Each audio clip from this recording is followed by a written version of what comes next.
Hello there, everybody. I'm Jeff Mayers from WisPolitics.com, and this is the January 14th virtual DC event with the newest member of the Congressional delegation, Republican U.S. Rep. Scott Fitzgerald of Juneau, representing the 5th Congressional District.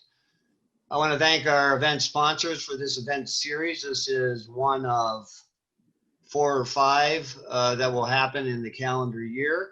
I want to thank the sponsors who make these events happen for the DC audience, and hopefully later this year we'll be able to do some in person in DC, but we'll have to see about that, I guess. And so the sponsors are Michael Best Strategies, WPS Health Solutions, Excel Energy, and Exact Sciences. Thanks to our sponsors. Also thanks to the Milwaukee Press Club, which is a co-presenter of this event. We partner with the Milwaukee Press Club on a series of Milwaukee oriented events, and the Press Club wanted to join in on this one. Now the format for the Press Club events are different. That's usually a panel of journalists asking questions of a newsmaker. The way it works for the WisPolitics events is because I'm not so organized as to recruit a bunch of people, I act as moderator, questioner, and I relay questions from the audience in this virtual format. And the questions have been submitted in advance. I want to tell you a little bit about how this event came together. When we first booked this event back late last year, the idea was to do a get-to-know-you session with the newest members of the delegation, being the just elected Congressman Scott Fitzgerald and Tom Tiffany, the 7th District Republican, who was just elected to a full 2-year term in November. But, you know, those of us who, you can't ignore the news, of course. There was the riot at the Capitol on January 6th, and, you know, I don't think it's going too far to call it a crisis in our government. And so we wanted to keep marching forward with this. And so Congressman Tiffany opted out because of a conflict in the travel schedule. Congressman Fitzgerald was nice enough to keep his commitment. And then we're going to have a Democratic member of the delegation in early February, hopefully, probably Representative Mark Pocan, to give the Democratic view on this. All these things that are going on, this confluence of big events. So I've always, when the congressman was the Senate Majority Leader in Madison, he and I did many of these. He's, I think, generally recognized as a straight shooter in terms of answering tough questions. And so I thank you, Congressman, for keeping your commitment and being with us today. Yeah, I just thanks for hosting, and thanks everybody that's on today. And I think I too thought this would be a get to know you segment back when we scheduled it many months ago. So, but obviously things have changed dramatically in the last couple of weeks. So, well, let's hop into it. I mean, this is quite a thing for a freshman legislator to go through. But I have to ask you, as somebody who is a veteran office holder for the Republican Party and a leader in Wisconsin Republican politics, who's to blame for what happened on January 6th at the U.S. Capitol?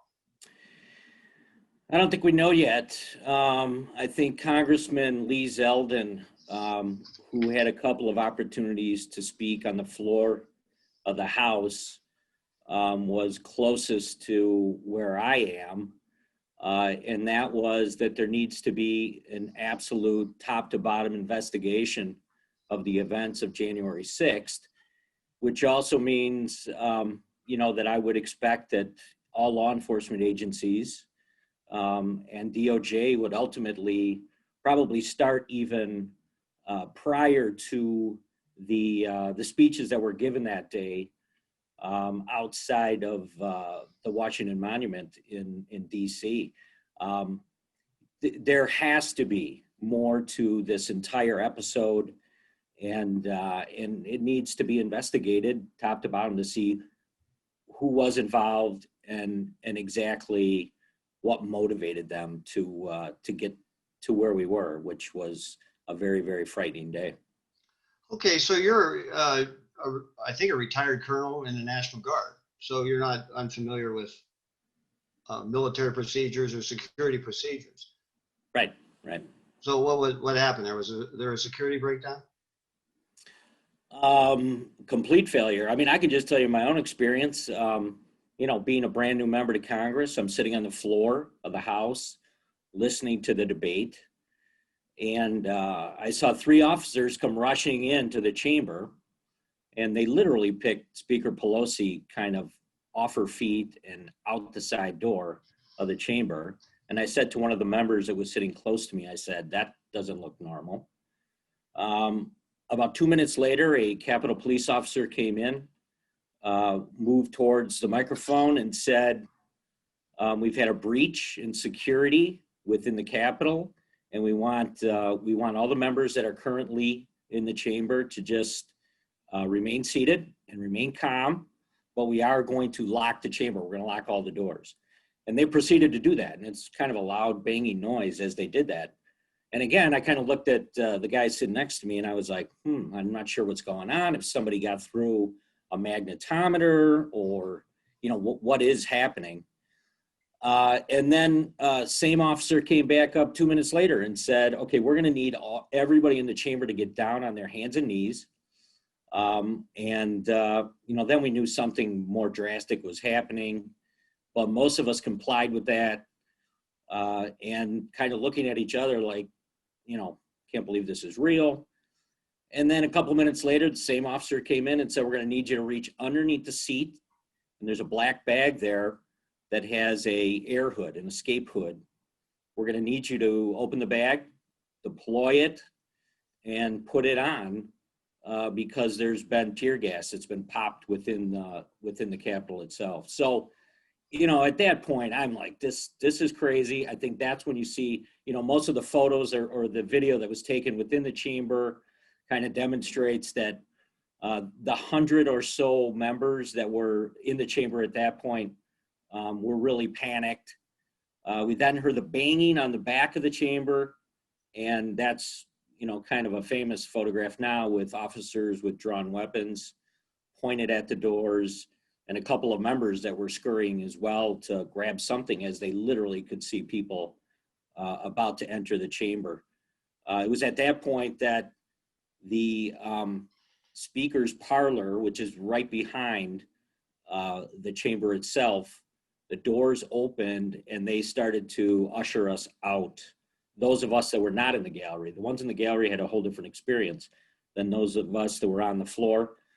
And we exited out those doors. And then, to be honest with you, we were kind of lost for a short period of time. There was about a dozen of us kind of looking at each other like which way to go. We found a Capitol officer who then took us down a staircase. And I'm not even sure where we were headed at that time. I still don't know where we were going. But we ended up in the cafeteria of the Rayburn building, where we started to see other members of Congress appear from different places. And then they took us all to an undisclosed location where just about anybody that was in the chamber ended up in that room. So it was scary. It was a very scary event. Okay, so when I ask who's to blame, I thought you might mention President Trump. McCarthy yesterday, your leader on the floor, said, quote, "The president bears responsibility for Wednesday's attack on Congress by mob rioters." Do you agree with him? After going back and looking at the video, because I did not see the speech and I had not seen some of the other previous speakers, and including members of Congress, Donald Trump Jr., Eric Trump, certainly, those that led up to the president's speech absolutely contained, excerpts of, and how much of that was off the cuff. It looked like a lot of it was off the cuff. Basically trying to pressure members of Congress to vote one way. And I'm not surprised by that, I guess. It's been, and I've been to, off the top of my head, I think I've been to about a dozen Trump rallies, including some that, I would put in that category that Vice President Pence was the lead speaker. But, it's just hard for me to believe right now that entire crowd was somehow fired up just by the speeches of the day to take that action. I'm not going to say there wasn't an element of them, and they might be supporters of the president. They might not be, but I think that's why you got to do a full investigation. I heard the president's speech. I went back and looked at it.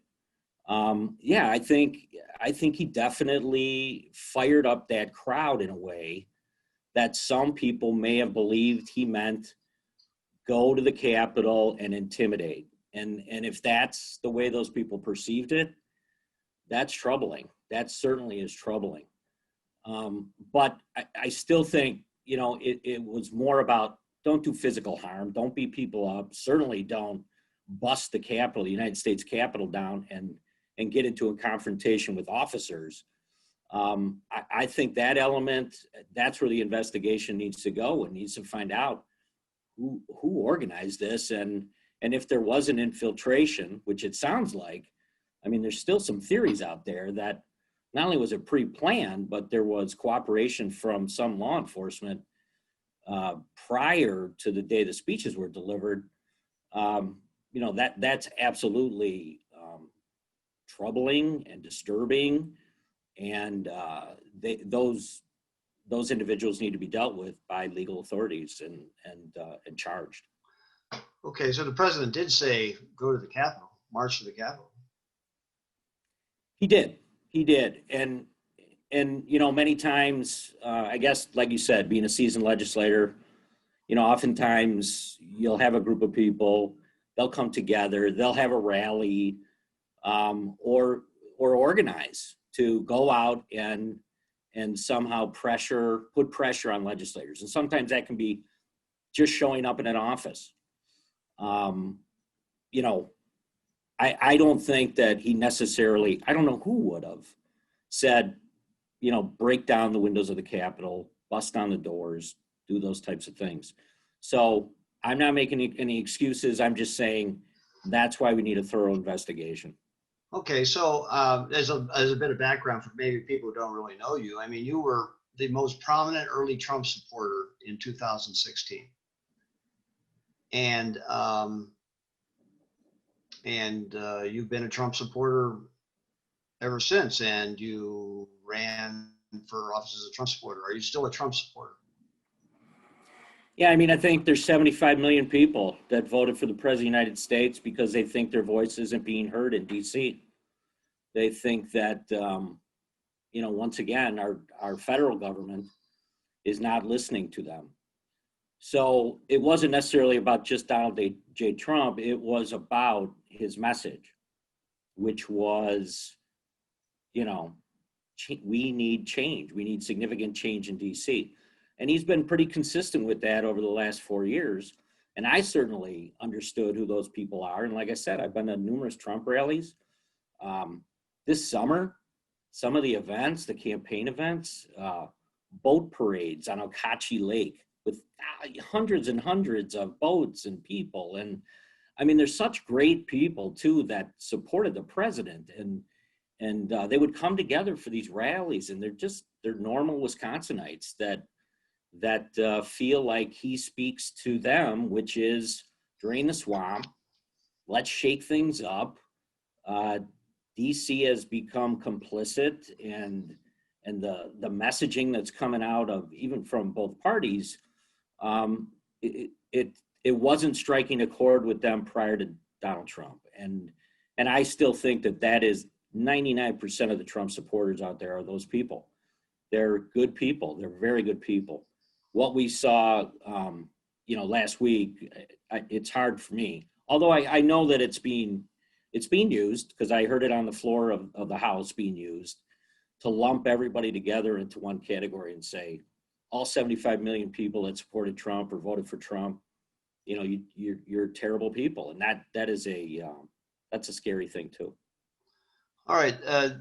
McCarthy, the Republican leader, also said yesterday that what we saw last week was not the American way. Neither is the continued rhetoric that Joe Biden is not the legitimate president. Let's be clear, Joe Biden will be sworn in 1 week because he won the election. Did Joe Biden win Wisconsin in the election? He did. According to, and this is, you're moving into a whole different kind of conversation, which actually I think, is something that needed to be discussed or kind of analyzed before what happened on January 6th. So, and I think most of us in the chamber that had that discussion and voted not to certify some of the other states feel like, we had a very good open debate. And I'll say this, we also had a very good open discussion in the Republican conference before the debate happened on the floor of the House. Now we're talking about, I just want to make sure, I'm sorry to interrupt you. I want to make it, I think you're talking about after the riots on the 6th, then the vote that night on the Electoral College, on the certification of the Electoral College vote. That's what you're talking about now, right? I am. Okay. And I think that vote was, again, kind of put in a different light as a result of what happened in the Capitol that day, the riot that happened. Because prior to that, it was a much more kind of level-headed discussion about what is Congress's role in this whole process. And quite honestly, since then, a lot of people looking back and saying, is this whole thing necessary? Why do we continue in a very ceremonial way, continue to have Congress certify the election if everybody believes it's just academic anyways? So, and that's a whole different discussion. And I'd be more than willing to have that. That was I understood both sides of that discussion. I think we have been beating ourselves up. Certainly elected officials have been beating themselves up about elections being held in a worldwide pandemic. That changed the dynamics of elections, not only in Wisconsin, but changed the dynamic nationwide. And that was something that I thought was not discussed enough, actually.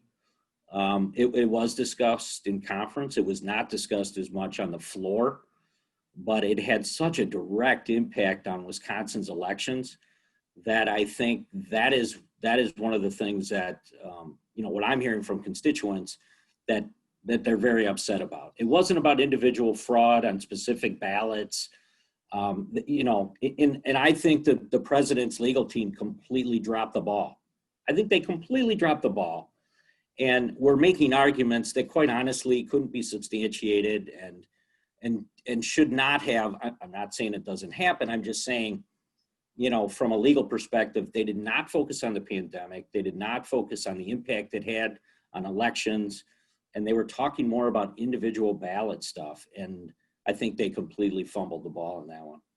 Okay, so, but given what happened on this January 6th, and given that you think you're agreeing with McCarthy that Biden won the election, then you and Tiffany, Congressman Tiffany, were the only members of the delegation to vote against the Electoral College votes in Arizona and Pennsylvania. So I'm not sure I understand your reasoning. Sorry if I don't understand that. I don't understand your reasoning. I'm wondering whether you regret that vote. Well, the vote's been taken now. It's been certified. And certainly Joe Biden will be sworn in as the next president of the United States. I'm not going to say that I wasn't aware of the idea that there was not enough support to decertify. There was. We had a conference. I mean, we kind of knew where people were at and whether or not there were enough people that actually would say we should decertify. I think there's an element to this, which is also, there's a whole segment that does not believe that the election was fair. And I think that's not just in Wisconsin, the way it was conducted, but in other states as well. I was surprised how many members of Congress have very little knowledge about how elections are conducted.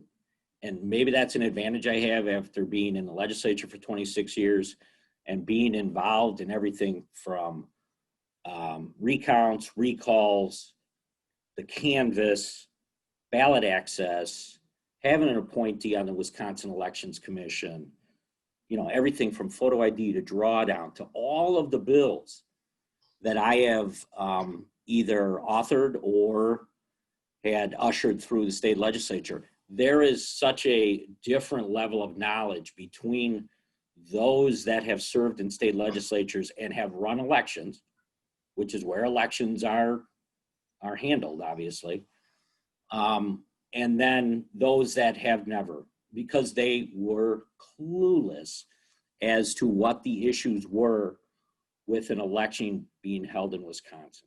Okay, so you voted, so you voted the way you did on January 6th against those electoral college votes because you wanted to have the discussion?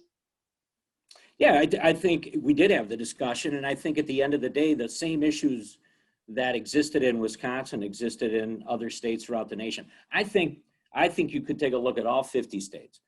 The leeway that was granted, to the many different levels of those that administer elections was affected by the pandemic. And the examples of that are overwhelming. So I still believe, as we sit here today, that the full results of the election that happened, whether it was at the legislative level, congressional, or statewide, the totals, the numbers were affected directly by decisions made at other levels, by clerks, by the Wisconsin Elections Commission, certainly by the courts. I think you can say the Western District of Wisconsin, significant changes made there. So I would sit here today again and say, I look at just the 5th Congressional, 77,000 more people voted in this election than did 4 years ago. That doesn't just happen for no reason. I mean, there is a significant shift statewide in the amount of ballots cast. And those ballots, for the most part, came out of absentee voting. And I think you can say right now that those guidelines, some of the clerks exceeded statute and legislative intent when they made those decisions. So, like I said earlier, I don't want to beat everybody up. I don't want to beat the legislature up or the courts. I'm just saying this has to be examined and it has to be scrutinized because we're getting ready for a February primary and an April election. And we are still going to be in the middle of a pandemic. And this is a huge issue, not just for Wisconsin, but every state in the nation. All right, let's go on to impeachment. That happened yesterday. Trump was impeached for the second time, and you voted, all of the Republicans in the delegation voted that way. It was a party line vote, essentially. I think you said that this, I'm not sure the exact words, but that this was, you put this at Pelosi's doorstep of being a political thing, not necessarily a real offense, I guess. But at the same time, back to McCarthy, I was struck. He was pushing for censure of Trump. Would you have voted for that? You opposed impeachment, but would you have voted for a censure of Trump? I'm not sure, Jeff. I'm not dodging you. I just don't know because, quite honestly, it was something that we were not aware of until I read it publicly as well. I didn't know that there was any discussion about that. So it was not discussed in conference. It was not something that leadership had approached us on. So I really don't have an opinion on that. I will say, Kevin McCarthy had personal discussions with the president. Because of that, he said there was some remorse. I can't verify that, obviously, but, it's the reason this needs to be investigated. Top to bottom, the same thing. And that, as they're calling it, the snap impeachment that happened, was not something that went through proper channels. I think it was one of the members on Judiciary said, time out, this should be in the Judiciary Committee. I'm a member of that committee. I know how impeachment works. I went through it already. And this should be investigated, and the way it should be investigated and aired should be through Judiciary, and that didn't happen. So I think for many Republicans, it was an easy vote because we know that the legwork wasn't done and the investigation didn't happen. And unfortunately, I don't know that a trial in the U.S. Senate, which may or may not happen, I'm understanding, and again, I don't have any inside knowledge, just what I'm hearing from media reports, that once again, that should be paramount, is that they dig into what happened and how organized it was. Okay, I'm going to ask something on the, move to another topic here, and then we'll get to some audience questions that have been submitted. So there's, you didn't vote, you weren't in Congress when they voted on stimulus number 2. And there looks like there's going to be stimulus number 3. Trump called for $2,000 checks. So should there be $2,000 checks or the equivalent 600 plus the difference in the next stimulus bill? The most successful program is PPP. It's resoundingly been well received. I have been more focused on that than anything else. If there's some type of means test, or I think the thing that's disturbing about the second CARES package was we know a lot more than we did before, and yet people were still issued checks that I think you can make the case probably didn't need them, who didn't suffer unemployment as a result of the pandemic. So I would have to see what that looks like. But I mean, there's growing concern, I guess that's the best way to describe it, for the amount of debt that is being taken on, which, you know, you heard a few Republicans, I think, on the last package say, you know, hey, how many more times can we do this and just pretend that it's kind of a free ride? So I get it. We're still in the midst of it, and we still have to come up with packages that work. I can tell you from my legislative experience, you know, Evers sat on the first set of dollars set aside from the initial CARES Act, couldn't distribute it, couldn't get rid of the money at the end. We were watching it closely, even though we weren't part of it as a legislature with oversight. And, you know, it's got to be scrutinized. I mean, whatever the package would look, you got to take a hard look at it again. Okay, so what I hear you saying is that direct checks, you're skeptical of those unless there's a means test of upping that dollar amount. You don't want to send checks to all taxpayers. You want to send them, you want to means test them further than they are already means tested. Yeah, I mean, I think that would be prudent, and I think it is something that Congress should examine before you could say you support a third package. We have to start figuring out exactly what the landscape is out there before we continue to issue checks. Yeah.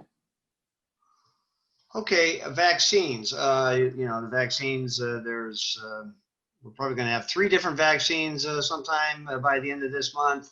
The rollout's been bulky around the country. Who's to blame for that? The feds or the states? It's hard to believe that the states aren't better prepared. And you know, it might seem like a cheap shot, but I will put some blame on Governor Evers here in Wisconsin. They've known this was coming for some time. And, you know, it looks like some governors are being a little bit more innovative in how they're getting the vaccines out. So I was troubled by Governor Evers saying that he didn't think Wisconsin would see much of a distribution until June. I'm not sure where he came up with that, but yeah, I think that the states should be prepared for this. And you know, again, the president was saying that we'd have a vaccine by the end of the year. That was dismissed by media outlets and other governors, but here we are. And yeah, with the latest version, a one shot from Johnson & Johnson, I mean, it's phenomenal what was accomplished under the Warp Speed program. And the governor should have been ready and should be ready. Republican and Democrat should be ready to distribute those vaccines. All right, but the feds can make a lot of stuff happen when they want to make it happen. I mean, couldn't they have had the military do the vaccine? Couldn't they have set up mass vaccination? Couldn't they have? I think there's all sorts of things the feds could have done to propel this too. Well, I'm not saying that there certainly couldn't be other things they've done, but there's a uniqueness from state to state. You know, a state like Wyoming that has 500,000 residents are going to have everybody in the state vaccinated, apparently within the next 2 months, where that's not going to happen in New York or California. So, you know, I think there's kind of like I said, a uniqueness that has to be considered in this whole project. Yeah, I mean, but Wisconsin isn't alone in maybe not, you know, they're not, it's sort of the middle of the pack. So a lot of other states are worse than Wisconsin in terms of doing this too. Yeah, I mean, I saw the goals that had been established. It looks like they're falling short. And, you know, they've got to get creative. And some governors right now, I saw Governor DeSantis is utilizing some retail / shopping / pharmacy environment to try and distribute. I mean, coming up with things that can simply get more shots into arms. And I think that's good. I mean, I think that's the way you should think, is probably out of the box. All right. Now, you're succeeding the dean of the congressional delegation. This is a question from the audience. We're going to move to some audience questions now, and maybe I'll come back at the end. But anyway, you're succeeding Congressman Jim Sensenbrenner. He was the dean of the congressional delegation. One of his legacies in the district is frequent listening sessions. I mean, man, he was doing them all the way up until the end. The question from the audience is, are you going to continue doing that? You're in Brookfield right now, so you should be doing one right this afternoon. Right. Well, no, I mean, everybody knows. I mean, when I announced in mid-September, and then we went, you know, I did like 130 events right through mid-March, and then the pandemic shut everything down. So it was, you know, an odd campaign season, to say the least. And obviously, people are still very nervous and concerned, and you know, we ignored the whole masking for many months, and suddenly, you know, everyone it seems to be is masked in public places now. So I mean, things are changing quickly.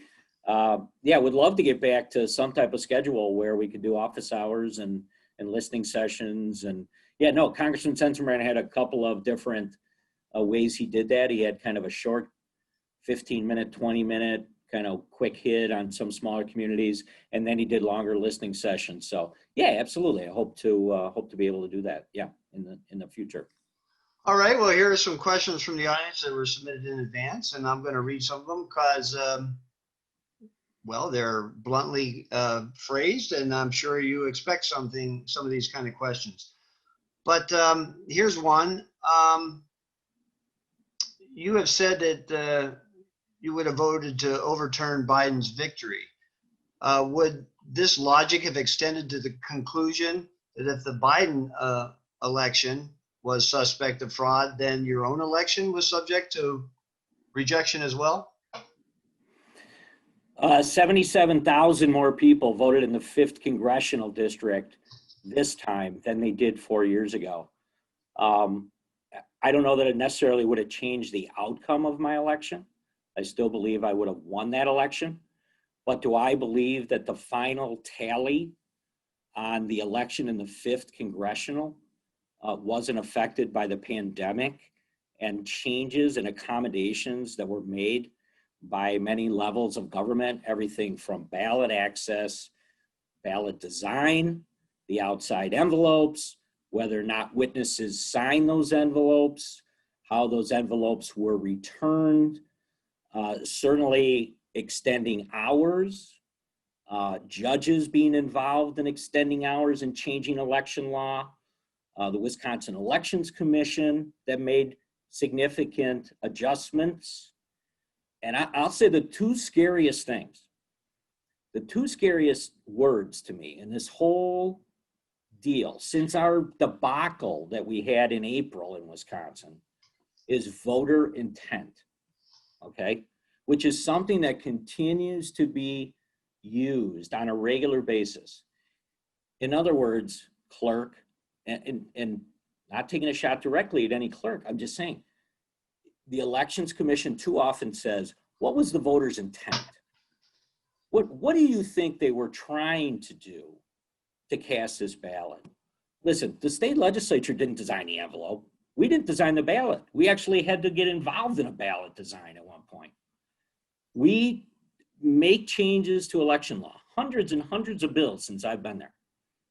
They end up in the Western District, they end up in the Seventh Circuit, and you know what? Nobody really noticed until a pandemic happened.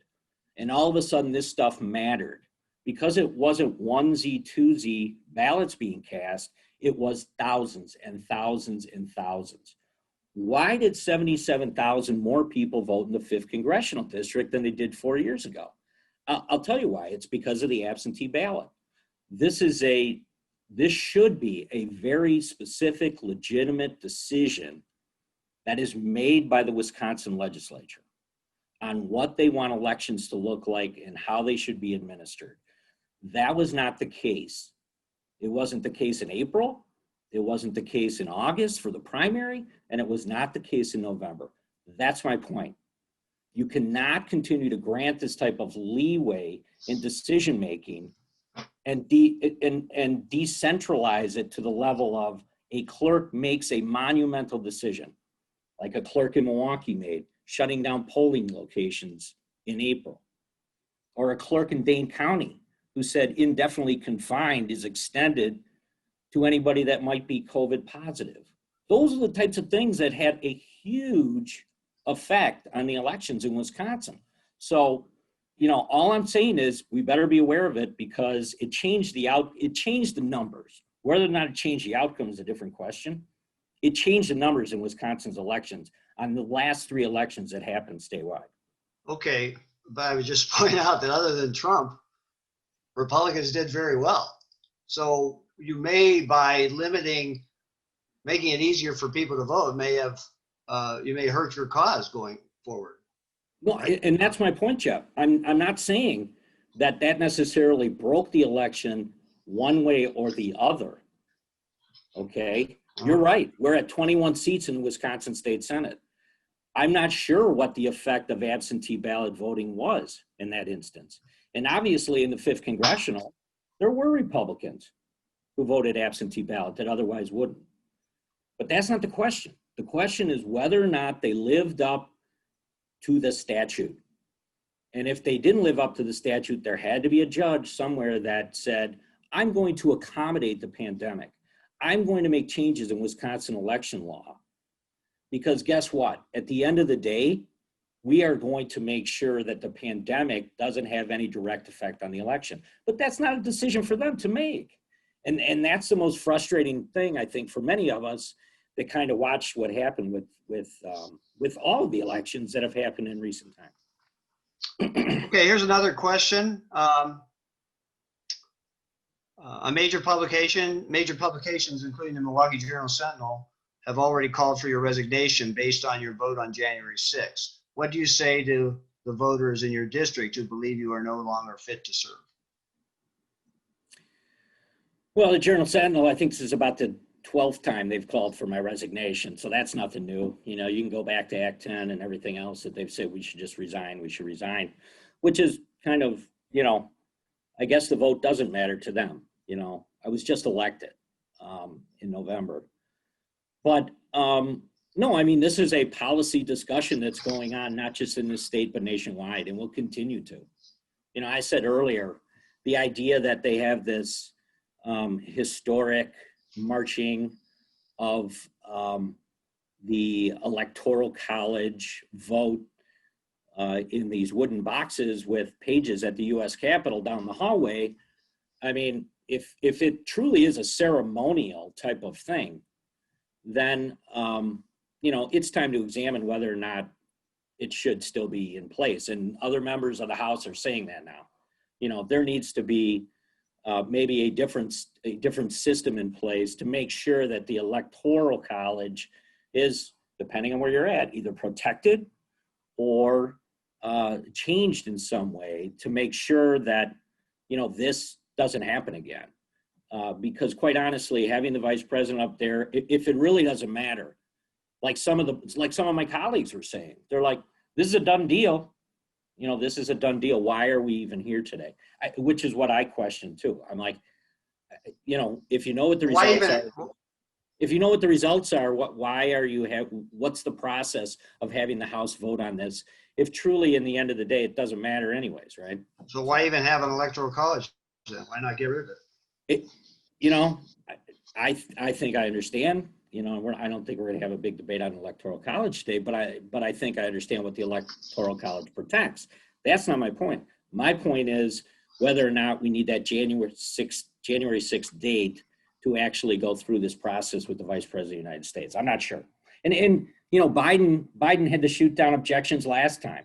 So, you know, they had video of the vice president shooting them down last time. So you know, there are members wondering whether or not this is worth kind of the whole rigmarole for a process where the electoral votes are going to be reported either way. So. All right, well, here's a little lighter question. So from an audience member, after all your years as majority leader, how's it feel to be in the minority? It's interesting. I mean, I've just been there a couple of weeks, but just making comparisons to the way that we operate and that even the way the floor operates compared to the state legislature. I think there's one thing I really like, and that's time limits on debate. It's odd for me to see somebody say, you know, I grant the gentleman from such and such a state 2 minutes. You know, I'm used to sitting there and literally allowing people to talk as long as they want until they can't talk anymore. So that's probably the biggest change that I've seen so far is the time limits. So what are your priorities? You've got 2 years to go in your first term, and what's on your committee wish list, and what are your priorities for the session? Yeah, I mean, the process was with leadership that you listed kind of your top 5 committees that you thought, you know, you wanted to be part of. And there's a back and forth kind of discussion informally with the chairman of those committees. You kind of are able to see where there could be vacancies because the Republicans picked up so many more members.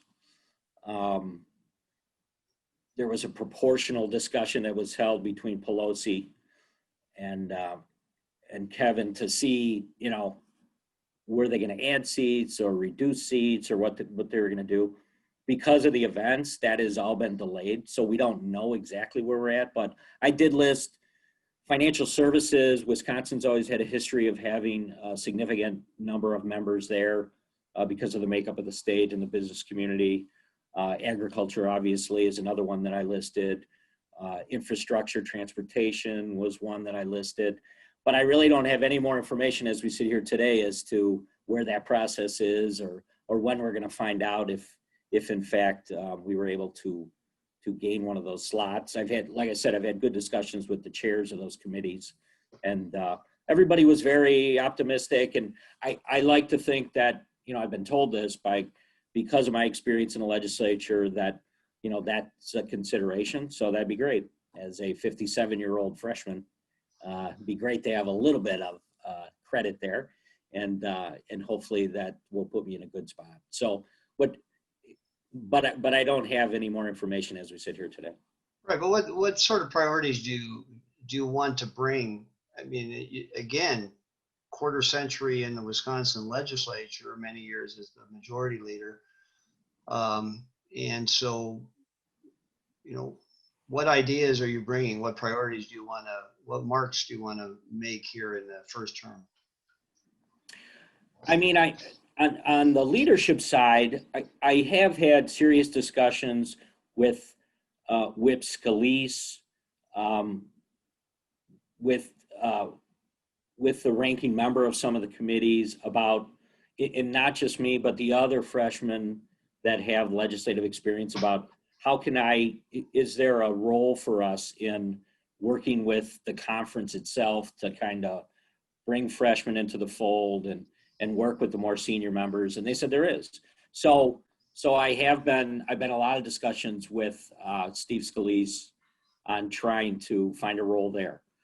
On the side of just being a member, you know, a lot of the discussion has been in and around, you know, what are the things that Wisconsin needs, and what are the things you could help Wisconsin with as a member of Congress. And because we've got a really diverse economy here, there are a lot of niche areas that you can be helpful on and represent Wisconsin well.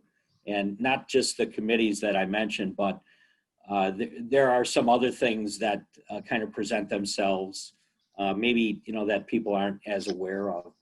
And then my military experience, you're right, I had 27 years of both Guard and Reserve and some ADT. And so it's another thing.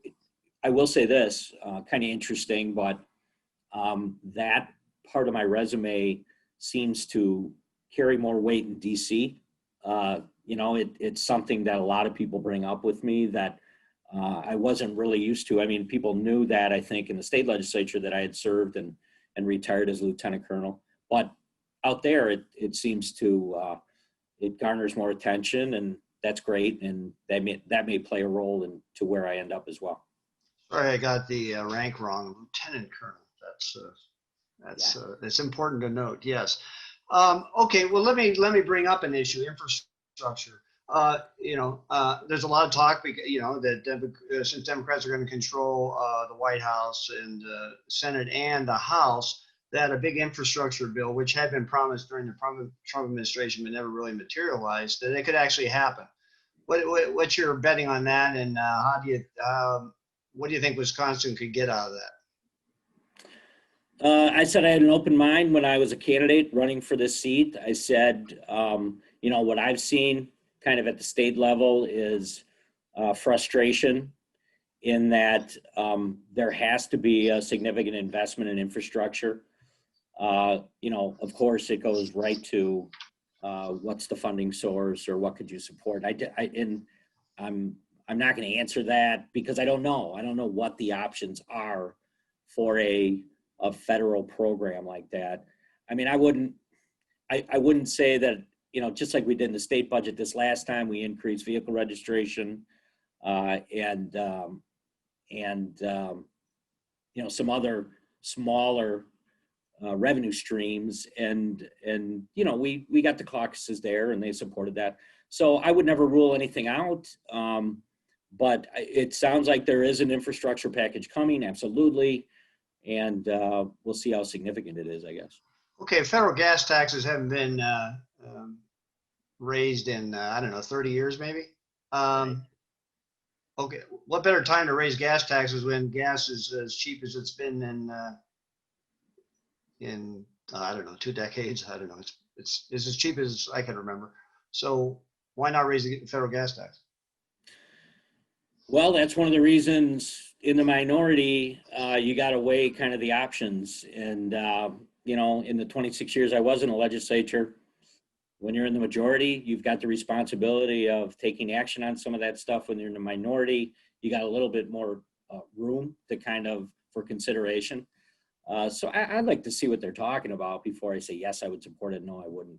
I don't know what they're talking about. If they're talking about a penny or if they're talking about a dime, I don't know. I don't know what they'd be talking about.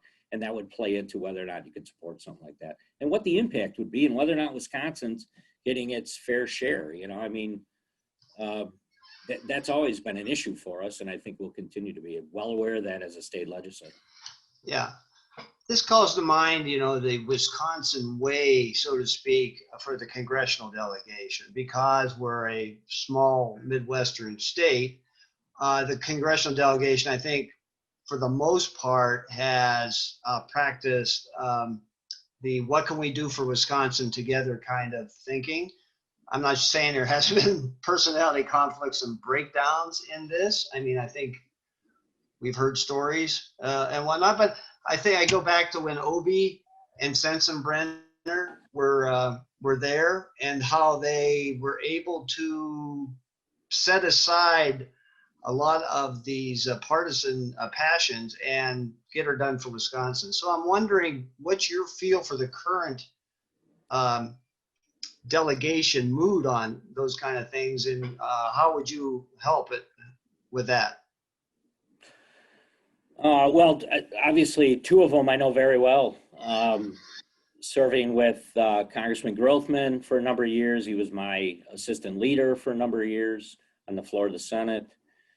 So I know Glenn really well. Tom Tiffany, literally spoke to him yesterday at length about some stuff. So, and then have known Brian Stile for many years, but, haven't had to interact directly with him other than at, kind of some of the Republican political stuff. But, great guy, very thoughtful, been very helpful to me, if I have a question about something and how it works, been calling Brian on a regular basis. And Mike Gallagher too. It's kind of the same thing, where I've known Mike kind of not, personally, but I think that's starting to happen as we spend more time together. And so the Wisconsin delegation, I think, is strong, and we've got some good experience and some young guys that know kind of the ropes now and know what they're doing. So yeah, I hope that works. I saw Representative Moore. I saw Gwen Moore, who I served with on the Finance Committee. Didn't have an opportunity to really talk with her at length, but that's kind of interesting because Gwen and I had a relationship sitting next to each other, and God bless him, Ted Canavas sat next to us as well. We had some really good times on the Finance Committee. But, and then Mark Pocan, who I've seen a couple of times, same thing. We haven't had time to really chat. And Ron Kind's office is right next to mine. So I've seen Congressman Kind a couple of times. I'm going to bring it home with this. The audience questions were great. Thank you. And they can maybe ask you at an in-person listening session one of these days. But I want to take it home with this. Again, you've been a leader in the Republican Party in Wisconsin for quite a long time, and interacted on a lot of the major platform agenda items that the party stands for in Wisconsin. And I'm wondering what's your view on the party going forward? Is it going to be a pro-Trump party? Is it going to go in a different direction? What's your sense for what's going to happen? What's the future of the state and national Republican Party? Oh, the Trump voter, like I said earlier, is not necessarily a Republican voter. There is a mix out there of those that supported the President of the United States in 2016 and again right now, that don't identify with the party. They identify with the ideas, which is change Washington, D.C., make significant change. We don't like kind of the going along, get along strategy that was deployed for many years by both sides of the aisle, and I talk to these people all the time. They're just like, Washington isn't listening to us, which is probably how we got an outsider in the first place. I mean, it's kind of ironic that, I think that Donald J. Trump, part of who created him was the inaction in Washington, D.C., And for how many years did we all hear all the actions at the state level? All the actions at the state level. Everything in D.C. is gridlock. It was true. And I think what a lot of people said was, you continue to tax us. You continue to tell every American that what we're doing is right, whether it was in all the themes that Trump used at his disposal to get people to follow him, and we would be fools if we didn't try and incorporate and bring those people into the Republican Party. I know I'll never be able to kind of create that type of relationship artificially. It's got to be there because it's real and because people believe in you. And that's why 75 million people voted for him. And I think that's a big threat to the Democrats, which is why another reason, political reason, another reason that they went for a second impeachment. I think that they're worried about the movement. I don't think they're necessarily just worried about Donald Trump. They're worried about the movement he created and how that bolstered the Republicans in a lot of these districts. Okay, but what I'm seeing, from, and not all of it is reading between the lines. I think it's apparent that some Republicans, prominent Republicans, can't wait to get back to the way it was.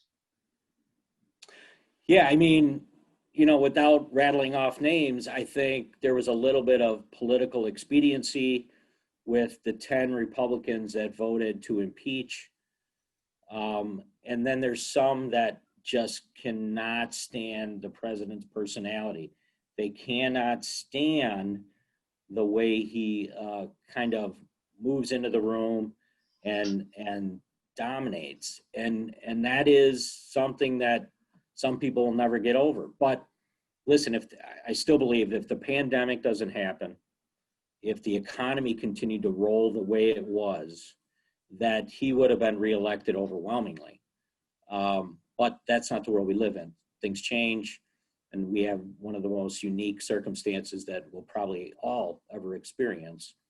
And as a result of that, it derailed his reelection. What does that mean in the future? Like I said, I think the Republicans hopefully can kind of capture and keep those voters, because I think it'll be a big part of moving forward. Okay, so if you're sitting on the aisle and Biden is going to give his first address to Congress, whenever that is, and he walks down the aisle, are you going to shake his hand and say, "Congratulations, Mr. President," or "I'll work with you, Mr. President," or "Gee, Trump should have won"? Yeah, we don't have the full details, but the inauguration is next week, and I expect to be in the audience as a member of the House. Absolutely. No, the peaceful transfer of power, it should always be paramount, and we can debate things to right up to the end, but there is no doubt in my mind that moving forward, hopefully we can work with the new president and put America in a better place than we're at right now, especially in light of the pandemic. So no, it's absolutely we will be there for the inauguration next week. All right, well, we're running out of time, and Congressman Tiffany will have to thank you for shouldering all the load here. So I want to thank you, Congressman. Welcome to the delegation. I want to tell our audience that we will be having a Democratic point of view, Representative Mark Pocan, most likely in early February, to talk about a lot of these same issues, from the Democratic point of view. I want to thank the Milwaukee Press Club, who is a co-presenter of this event today, this virtual event. And I want to thank our DC event sponsors. As I said, I hope someday that we'll be back in DC meeting in person for our DC breakfast. Michael Best Strategies, Exact Sciences, Exo Energy, and WPS Health Solutions. So this is Jeff Mayers from WisPolitics.com signing off. Thanks, everybody, and thank you, Congressman, again. Thank you very much.